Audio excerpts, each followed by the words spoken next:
बच्चे की बाजू पकड़ लेता है। और जब पिता बच्चे की बाजू पकड़ लेता है तो फिर छूटने का तो सवाल ही नहीं है, क्योंकि पिता की ताकत का सहारा मिल जाता है।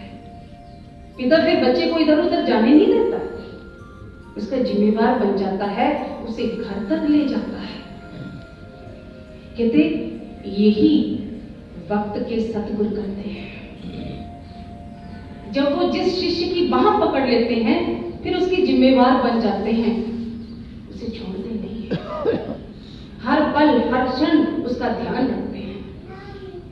इसीलिए गुरबानी में पांचवी पातशाही जी फरमाते हैं कि सतगुरु सिख का हलत पलत सवारे। हलत पलत यानी इस दुनिया में रहते हुए उसका सहारा बनते हैं और परलोक में भी उसका सहारा होते हैं, उसे छोड़ते नहीं है। तो वो जो दात बख्शते हैं सतगुरु, जिसका सहारा देते हैं, वो गुरु मंत्र। कहते सतगुरु मंत्र दियो हर नाम, एह आसर भयपूर्ण काम। कहते उस हरि के सच्चे नाम की दात बख्शते हैं गुरु मंत्र के रूप में, बाह पकड़ लेते हैं। और जब उनके बताए उपदेश के अनुसार सिख भजन सिमरन करता है, भक्ति करता है, तो कहते पूर्ण भय काम, हमारे सारे कार्य पूरे हो जाते हैं, हमारा स्वार्थ भी बनता है, परमार्थ भी बन जाता है। अब हम देखें गुरु की महिमा करते हैं संत, तो ये गुरु कौन होते हैं? क्या हम अपनी सीमित बुद्धि के आधार पर पूरे गुरु की पहचान कर सकते हैं? नहीं। पूरे गुरु की पहचान जब संतों महात्माओं ने की तो उन्होंने अपनी वाणियों में कुछ संकेत दिए हैं। पांचवी पातशाही श्री गुरु अर्जुन देव जी महाराज जी ने तो एक लाइन में बात खत्म कर दी कि सतपुरुष जिन जानिया सतगुरु तिसका नाम। कहते गुरु कौन होते हैं? जिन्होंने उस सच्चे पुरुष को जान लिया। सच पुरुष कौन है? वो सच्चा पुरुष, वो एक ही है, वो परमात्मा, वो रब, वो गॉड, वो अकाल पुरुष। कितने ही नामों से भले उसकी महिमा करें,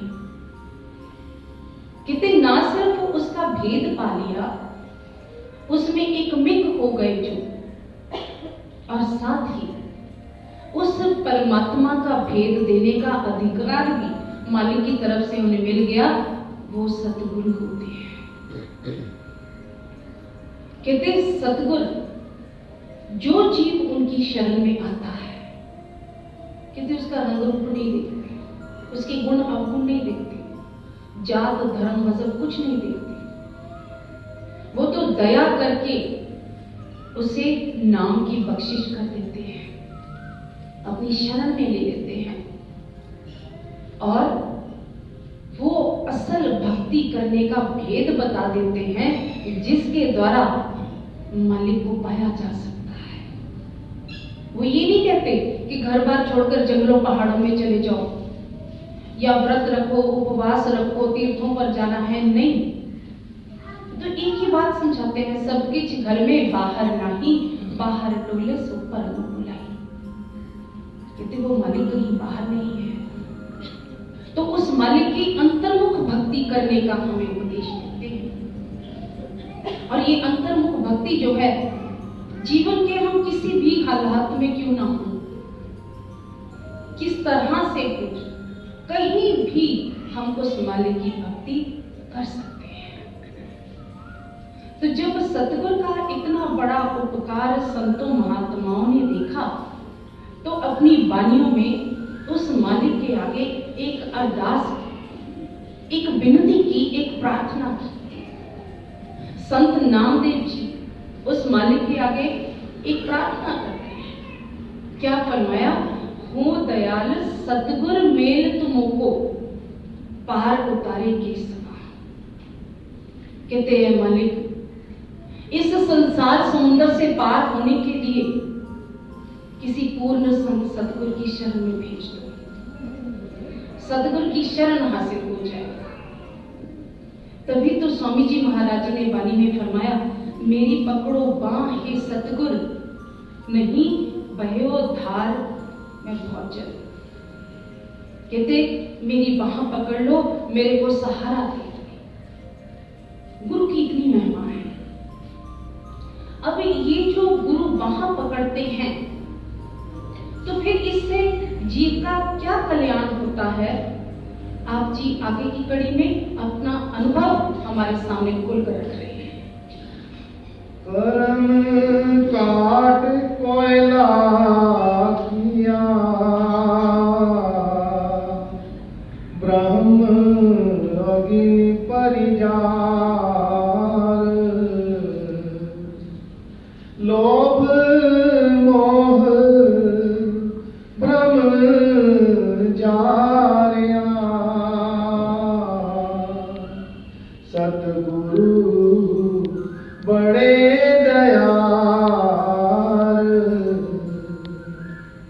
आप जी अपना अनुभव हमारे सामने खुलकर रख रहे हैं।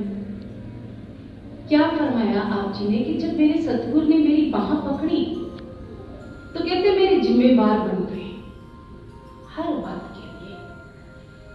जैसे दुनियावी पिता अपने बच्चों को कोई दुख तकलीफ में नहीं देखना चाहता, उसकी कोशिश रहती है कि बच्चों को हर पल हर वक्त सुख मिले, आराम मिले। कहते ठीक इसी तरह सतगुरु भी इस बात को अच्छी तरह जानते हैं कि हम जीव कितनी बुरी तरह से इस संसार समुद्र में डुबकियां लगा रहे हैं। इसका कारण क्या है? इसका कारण है अपने ही किए हुए कर्म, और कर्मों के दायरे में हम बुरी तरह से फंसे हुए हैं। लेकिन हमें इस बात का एहसास नहीं है कि हम कर्मों के बंधन में बंधे हुए हैं, क्योंकि हम देखिए हम सब यहाँ बैठे हैं, आजाद बैठे हैं। हमें कोई बेड़ियां नहीं, कोई जंजीरें नहीं पड़ी हुई, किसी रस्सियों ने हमें नहीं बांधा हुआ, और ना ही हमें कोई बंधन नजर आ रहा है। लेकिन बंधन सतगुरु को नजर आते हैं। गुरु को पता है कि हम जीव इतने बारीक और इतने सूक्ष्म बंधनों में बंधे हुए हैं कि चाहकर भी हम इन बंधनों से अपनी ताकत से या अपनी बुद्धि चतुराई से छूट नहीं सकते। और सतगुरु हमें इस सच्चाई के बारे में समझाते हुए साथ ही साथ इस संसार की सच्चाई भी समझाते हैं कि यहाँ जो हम बैठे हैं अपने कर्मों के कारण बैठे हैं। क्यों? क्योंकि संसार में एक कुदरती कानून लागू है। वो क्या है कि ये संसार कर्मा संदड़ा खेत है। जैसे कर्म करेंगे उसका फल पाने के लिए इस संसार में वापस आना पड़ता है। तभी तो संत तुलसीदास जी ने फरमाया, कर्म प्रधान विश्व रच रखा, जो जस करे सो तस फल चाखा। तो फिर जैसे कर्म हमने किए हैं तो उन्हीं का नतीजा हम भुगत रहे हैं। यहाँ दुख सुख, अमीरी, गरीबी, बीमारी सब कुछ अपने ही किए हुए कर्मों के कारण है। तो जब सतगुरु दयाल होते हैं, दया करके जीव को अपनी चरण शरण बख्श देते हैं, तो वो एक नायाब विधि बता देते हैं, एक ऐसे अद्भुत साधन दे देते हैं कि जिसको अपनाकर फिर ये जन्मों जन्मों के किए हुए हमारे कर्म जो हैं वो खत्म हो जाते हैं। तो आप जी क्या फरमा रहे? कर्म काट कोयला किया। लेकिन सिर्फ सतगुरु के उस दात को बख्शने से ये कर्म नहीं करते। कहते जब शिष्य उनके बताए उपदेश के अनुसार नाम भक्ति में लगता है, गुरु की चरण शरण दृढ़ करता है, तो कहते फिर उसे इस बात की सच्चाई समझ में आती है कि जीवन के जिस भी हालात में हम हैं, हमारे अपने किए हुए कर्म हैं और वही हमारी किस्मत बनकर हमारे सामने आते हैं। तो फिर वो शिष्य क्या करता है? वो गुरु का भाना मानकर उन कर्मों का भुगतान करता हुआ साथ ही साथ गुरु भक्ति में लगता है, नाम भक्ति में लगता है और धीरे धीरे धीरे धीरे गुरु को खुश करने की कोशिश में लगा रहता है। अब जब शिष्य उस नाम की भक्ति में लगता है जिस नाम का भेद सतगुरु ने हमें दिया, ये नाम वो ताकत है जिसके आधार पर खंड ब्रह्मांड खड़े हैं, जो परमात्मा की दरगाह से उठती हुई हम सबके अंतर में भी धुनकारें दे रही है। ये ताकत, इसी ताकत के द्वारा हम सब चलायमान हैं। इसे ही संतों ने नाम कहा है, शब्द कहा है, और आप जी यहाँ पर ब्रह्म अग्नि कह रहे हैं, क्योंकि इस नाम में शब्द है, आवाज है और प्रकाश भी है। ये ऐसा प्रकाश है जो ठंडक देने वाला है, लेकिन ये हम सबके अंतर में ज्योत जल रही है। सब में ज्योत ज्योत है सोए, तिसने चानन सब में चानन होए। कहते इस नाम की रोशनी से ही सारा संसार जगमगा रहा है और हमारे अंतर में भी ये ज्योत जल रही है। और ये ऐसी ज्योत है जिसे ना तो तेल की जरूरत है ना बाती की जरूरत है। ये तो मन की ताकत है। कहते ये जो ताकत, ये जो ब्रह्म अग्नि है, जैसे बाहर अग्नि में हम देखें कोई भी चीज डालें, मिनटों सेकंडों में वो सड़कर राख में बदल जाती है, लेकिन उसमें रोशनी भी होती है। कहते ठीक इसी तरह ये जो ब्रह्म अग्नि है, इसमें भी इतनी ताकत है कि हमारे किए हुए जन्मों जन्मों के कर्मों को ये खत्म कर देती है, जलाकर राख कर देती है। लेकिन इसके लिए एक शर्त है। वो शर्त क्या है? कबीर साहब जी फरमा रहे हैं एक जगह, कहते जब ही नाम हृदय धरा भया पाप का नाश, मानो चिंगी आपकी पड़ी पुरानी घास। कहते जैसे घास का एक बहुत बड़ा ढेर और उसमें एक छोटी सी चिंगारी भी अगर आग की गिर जाती है तो वो मिनटों सेकंडों में सारी घास के ढेर को जलाकर राख में बदल देती है। कहते इतनी ताकत ये नाम रखता है कि हमारे करोड़ों अनंत जन्मों के किए हुए कर्मों को पल भर में कहते राख में बदल देता है। लेकिन शर्त क्या है? जब ही नाम हृदय धरा, कि जब वो नाम हमारे अंतर में प्रकट होता है तो कहते फिर ये हमारे कर्मों का नाश करता है। तभी तो स्वामी जी महाराज जी ने बानी में फरमाया कि शब्द कर्म की रेख कटावे। ये शब्द, ये नाम ही है, इतनी ताकत रखता है। और ना सिर्फ ये कर्मों की कटान करता है, बल्कि कर्मों को करने के लिए जो प्रेरित करते हैं कारण, लोभ, मोह, भ्रम, कहते वो भी खत्म कर देता है। अब जरा विचार करके देखें, हम कितने बड़े भ्रम में फंसे हुए हैं। हम क्या सोचते हैं कि अच्छे कर्म जो हैं हमारे, वो बुरे कर्मों को खत्म कर सकते हैं। संत समझाते हैं कि भाई नहीं, जैसा बीज बोया है वैसी ही फसल खानी पड़ेगी। जैसा कर्म किया है उसका वैसा ही फल पाने के लिए इस मातलोक में आना पड़ेगा। अगर अच्छे कर्म किए हैं तो भी मातलोक नहीं तो देवलोक में जाना पड़ेगा, लेकिन भुगतान देना पड़ेगा और आखिर में फिर से इस संसार में ही आना पड़ेगा। यानी कर्मों की कटान नहीं है कहीं भी। और फिर हमारा भ्रम देखें, हम सोचते हैं कि हमारे से अगर कोई बुरा कर्म हो गया और भले ही वो कितने पर्दों में छुपकर हमने किया हो कि कोई किसी ने देखा नहीं है, संत समझाते हैं भाई इस गलतफहमी में भी नहीं रहना।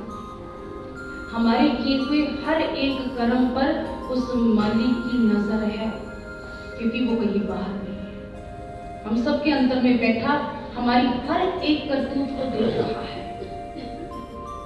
फिर हमारा लोभ है, हम देखें इस लोभ की वजह से ही तो हम इस संसार का हिस्सा बने बैठे हैं। कितना लोभ है कि मेरा घर है, मेरा परिवार है, मेरे बाल बच्चे हैं, मेरे को ऐशो इशरत के सामान चाहिए, छोटा घर है तो बड़ा घर चाहिए, छोटी गाड़ी है तो बड़ी गाड़ी चाहिए, धन दौलत चाहिए, कितना कितना कुछ हमारी इच्छाएं कामनाएं होती हैं। और इन इच्छाओं कामनाओं को पूरा करते करते कब हम लोभ लालच में पड़ जाते हैं और इस बात को भूल जाते हैं कि भाई साथ तो हमारे एक सुई तक नहीं जाती। तो फिर एक बड़ा भ्रम और भी है, वो क्या है? वो है मोह का, कि मेरा घर है, मेरा परिवार है, मेरे बाल बच्चे हैं, इन सबके साथ हमारे मोह का संबंध है, हम इनसे प्रेम के बंधन में बंधे हुए हैं। और बंधन में बंधना यानी बार बार का जन्म लेना, बार बार का मरना। तो संत हमें सचेत करते हैं कि गुरु के बताए उपदेश के अनुसार जब नाम भक्ति में लगे तो कहते हैं हमारे कर्मों की कटान शुरू हो जाती है। धीरे धीरे हमें ये सच्चाई समझ में आ जाती है, इस संसार की असलियत समझ में आ जाती है। तो नतीजा क्या होता है? पांचवी पातशाही जी वाणी में फरमाते हैं, चूका भारा कर्म का होए निहकर्मा, सागर ते कंडे चढ़े गुरु की ने धर्मा। कहते ये गुरु का कितना बड़ा उपकार है कि गुरु ने जो युक्ति समझाई, वो जो गुरु मंत्र दिया, जब उस उपदेश पर सच्चे मन के साथ अमल किया तो कहते क्या हुआ कि कर्मों के भार से हमको छुटकारा मिल गया। ये कर्म हमारे सब खत्म हो गए और इस संसार समुद्र से पार हो गए, यानी किनारे पर हो गए, या ऐसा कह सकते हैं कि अपने घर वापस चले गए। ये दाता सतगुरु की दया से ही संभव है, जो संत कबीर ने अपने अनुभव में हमें समझाया।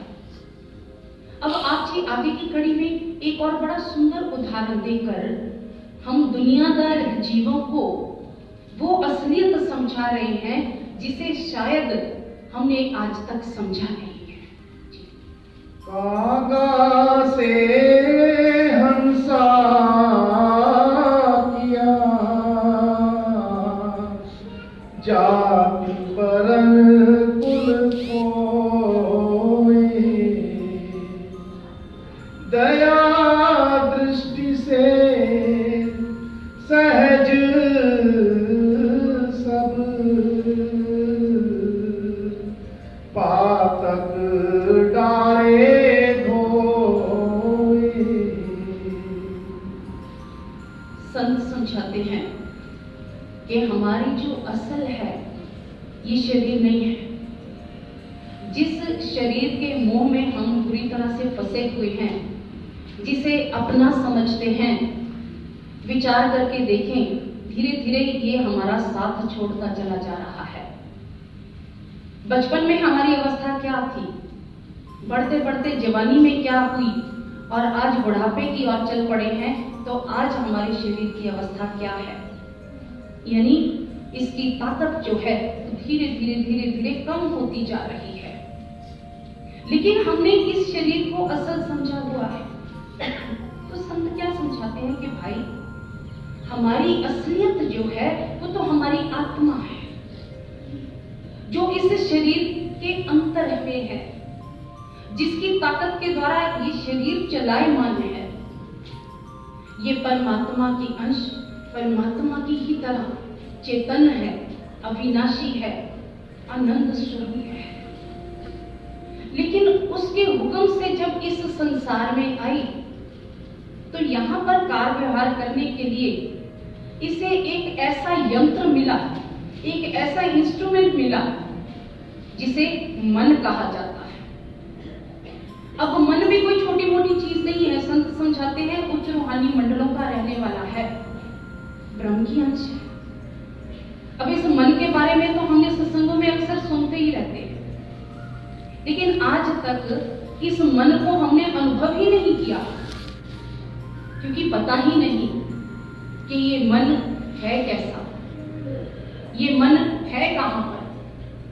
लेकिन कहने में हमेशा हम ये कहते हैं कि मेरा मन ये नहीं कहता, मेरा मन वो नहीं करने को करता। यानी मन को हम बीच में लाते जरूर हैं, लेकिन ये नहीं पता कि हमारा मन है क्या। तो जब मालिक के हुक्म से आत्मा इस संसार में आई, मन के साथ बंध गई। अब मन ने धीरे धीरे धीरे धीरे आत्मा से ताकत ली और खुद ताकतवर बन गया और आत्मा को अपने अधीन कर लिया। और ये जो अधीनता है, यही मन और आत्मा की गांठ बंधना है।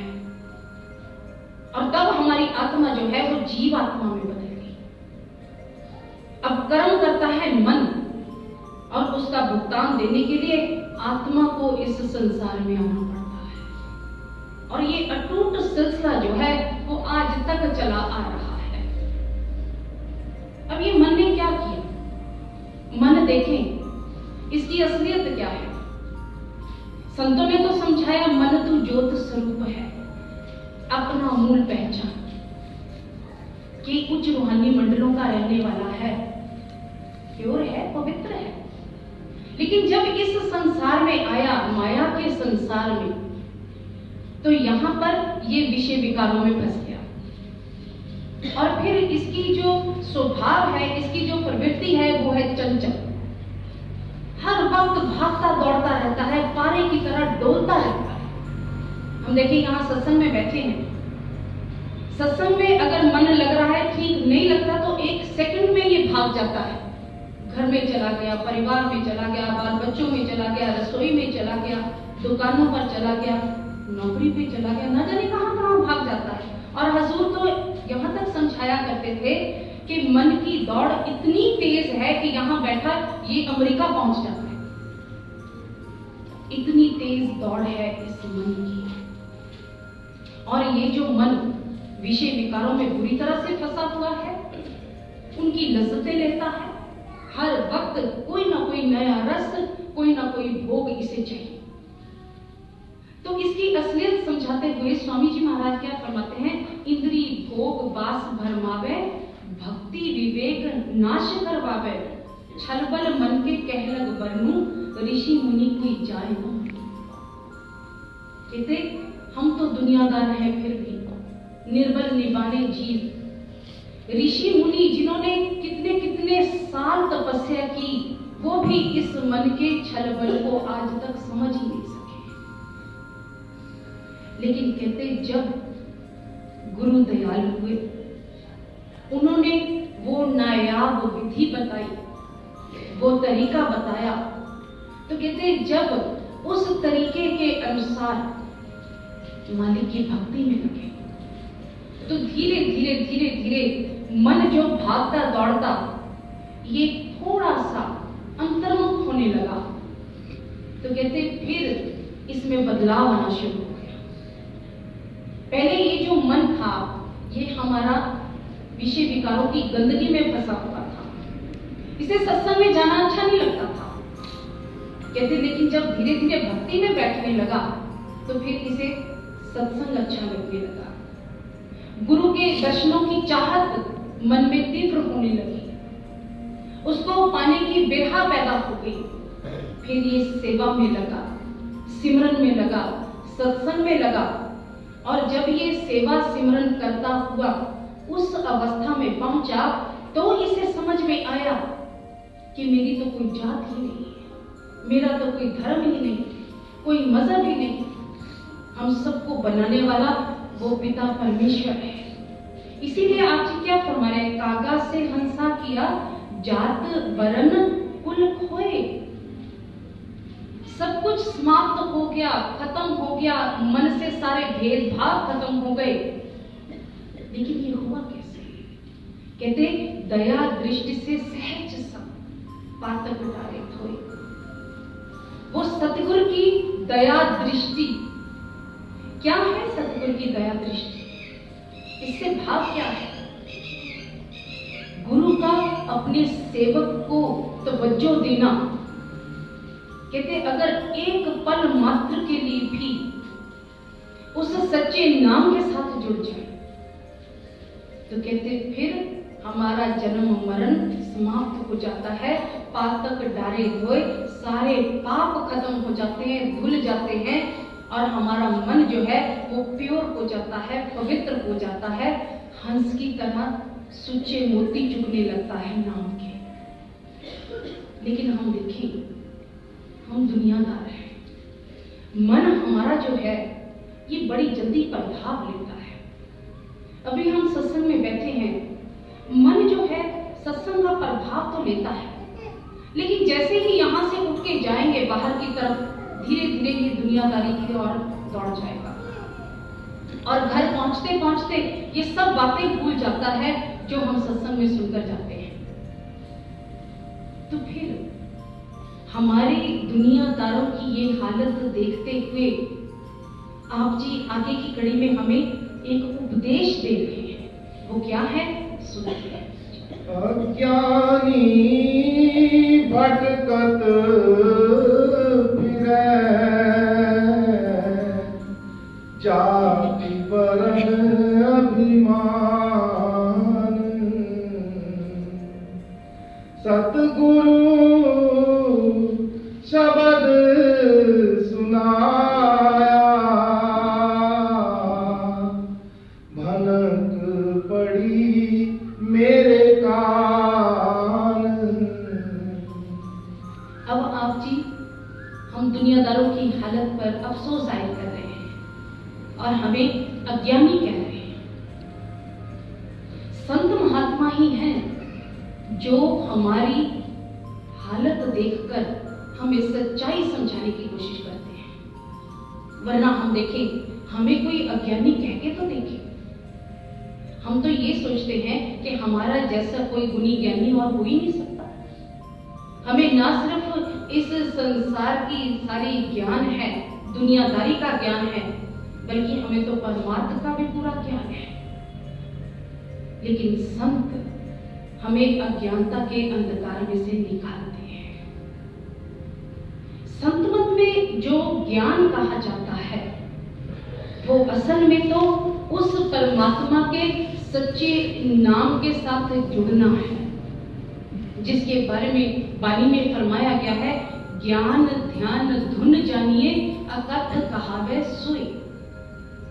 वो धुन, वो सच्चा नाम जो हम सबके अंदर में धुनकारे दे रहा है, नाम आवाज और प्रकाश के रूप में।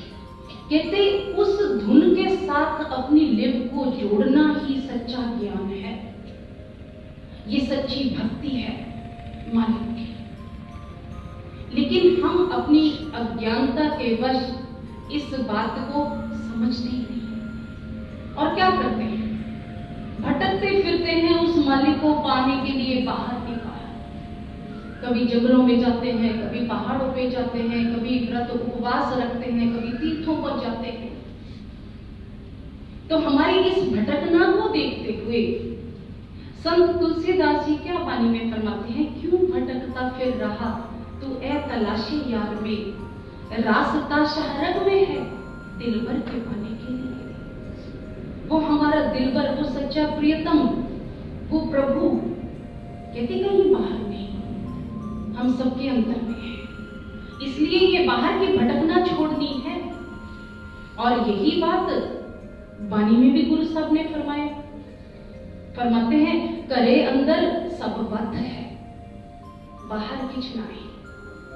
वत कहते हैं वस्तु। कि जिस वस्तु को हम बाहर ढूंढते फिर रहे हैं वो तो हम सबके अंदर में है, लेकिन मिलेगी कैसे? गुरु पर साधी पाई अंदर कपट खुला है। कहते मिलती है गुरु के प्रसाद के द्वारा। गुरु का प्रसाद क्या है? गुरु की दया, उनकी बख्शिश, वो जो नाम दान के रूप में हमें देते हैं। और कहते इतना ही नहीं, हम देखें उस मालिक को पाने के लिए जो हम बाहर भटक रहे हैं, लेकिन हमारी ये जो भटकना है यहां तक सीमित नहीं है। हम तो जाति वर्ण अभिमान, अपने ऊंचे कुल का अभिमान करते हैं, अपनी ऊंची जात का अभिमान करते हैं और ये सोचते हैं कि मेरे जैसा और कोई दूसरा नहीं है। मेरे पास इतनी धन दौलत है, ऐशो इशरत के सामान है, मैं ही सबसे बड़ा। लेकिन संत जो हैं हमारी इस अज्ञानता पर से पर्दा उठाते हैं और समझाते क्या है? पलटू ऊंची जात का जो जन कोई करे हंकार, साहिब के दरबार में केवल भक्ति प्यार। कहते मालिक के दरबार में हमारी ये ऊंची जात पात मजहब धर्म किसी ने नहीं देखा, हमारी धन दौलतों का भी किसी ने नहीं हिसाब किताब लेना। कहते वहां पर सिर्फ और सिर्फ हमारा भक्ति भाव देखा जाता है, हमारा मालिक के प्रति प्रेम देखा जाएगा, वो विरह वो तड़प देखी जाएगी, उससे मिलाप की जो हम सबके अंतर में है। लेकिन ये अज्ञानता हमारी दूर कैसे हुई? कहते सतगुरु शब्द सुनाया भनक पड़ी मेरे कान। कहते जब दयालु सतगुरु ने उस नाम के साथ कनेक्शन किया, उस नाम के साथ जोड़ा जो हम सबके अंदर में धनकारें बेशक दे रहा था, लेकिन हमें नहीं पता था कि वो नाम है कहां पर। सतगुरु ने भेद बताया और दया करके जिस नाम के साथ हम टूटे हुए थे उस नाम के साथ जोड़ दिया। अब इस नाम की आप जी दूसरे गुण की आवाज की बात कर रहे हैं। ये आवाज भी हम सबके अंदर में है, लेकिन बिना किसी यंत्र के हर वक्त धुनकारी दे रही है। मीठी सुरीली आवाजें हम सबके अंदर में आ रही हैं, लेकिन बहुत सूक्ष्म है। क्योंकि हम सबकी एक ही शिकायत रहती है, जी इतने साल हो गए नामदान लिए हुए, आज तक कुछ दिखाई नहीं दिया, कुछ सुनाई नहीं दिया। कारण क्या है कि हमारा मन जो है अभी एकाग्र नहीं हुआ है। गुरु से उपदेश जरूर ले लिया, लेकिन अभी हम ईमानदारी से उस पर अमल नहीं कर पाते। लेकिन जिन्होंने किया उन्होंने ही तो अनुभव किया और बताया कि सतगुरु शब्द सुनाया भनक पड़ी मेरे कान। कहते गुरु की दया से इतनी सूक्ष्म उस सच्चे नाम की धुन को अंतर में महसूस किया, उसे सुना, और जब इस धुन को सुना तो मन की क्या हालत हुई आप जी आखिर की कड़ी में खोलकर समझा रहे हैं जी। माया ममता तज गई, विषया नाहि समाई, कहे कबीर सुनो भाई साधो, हद तज बेहद जाए। अब पीछे आप समझाकर आए कि सतगुरु ने जो नाम की बख्शिश की और जब उस नाम के साथ जुड़े तो नाम की ताकत ने हमारे अंतर में क्या बदलाव किया। कहते माया ममता तज गई, विषया नाही समाए। हमारे मन की हालत ही बदल गई, अवस्था बदल गई। पहले जो ये मन माया के पीछे दौड़ता फिरता था, विषय विकारों में उलझा हुआ था, मोह में फंसा हुआ था, कहते फिर इसे जब नाम का रस मिला तो ये सारे रस फीके लगने लगे। दुनिया में रहते हुए फिर इसकी अवस्था क्या बनी, जैसे जल में कमल ने रालम मुर्गई में साने। कहते जैसे कमल का फूल पानी में होता है, उसकी जड़ें पानी के बीच होती हैं और वो पानी के ऊपर तैरता है। और कहते इसी तरह जैसे मुर्गा भी पानी में रहते हुए सूखे परों से उड़ जाती है, कहते फिर मन की ये हालत हो जाती है जब मन उस सच्ची धुन को सुनता है। कहते फिर ये मन इस दुनिया के विषय विकारों में से उपराम हो जाता है। फिर इसे कोई फर्क नहीं पड़ता कि जहां भी ये है। तो आप जी ने क्या उपदेश दिया? कहे कबीर सुनो भाई साधो। साधो किसे कहा? हम सबको जो साधना करने वाले हैं। हम देखें, हम भी तो कोशिश कर रहे हैं। जिस तरह सतगुरु ने हमें बताया, भक्ति में बैठने की कोशिश तो करते हैं, लेकिन दृढ़ता के साथ नहीं, ईमानदारी के साथ नहीं, मन के कहे लगकर करते हैं। तो आप जी क्या हमें उपदेश दे रहे हैं कि भाई जो साधना कर रहे हो, उस साधना को करते हुए अपने मन में अपने गुरु के प्रति प्रेम रखना है, भरोसा रखना है, विश्वास रखना है और लगन के साथ भक्ति में लगे रहना है। तो उसका नतीजा क्या होगा? कहते हद तज बेहद जाए। ये हद किस चीज की है? ये संसार की, ये काल के दायरे में हम सब बैठे हैं। काल किसे कहते हैं? काल मौत को भी कहते हैं, समय को भी कहते हैं। हम सब ये समय और मौत के दायरे में हैं। कहते फिर इससे हम भी उपराम हो जाएंगे, छूट जाएंगे और कहां पहुंच जाएंगे? बेहद, जो इस दायरे से पार का देश है, जो हमारा अपना घर है, जो हमारे प्रभु का घर है, जिसे बेगमपुरा कहा जाता है, जहां पर कोई गम नहीं, कोई दुख नहीं, कोई जन्म मरण नहीं, हमेशा का सुख शांति मिलती है। तो हम सब कबीर साहब जी के समझाने के मुताबिक जो आप जी ने हमें उपदेश दिया है, उस पर दृढ़ता के साथ अमल करें।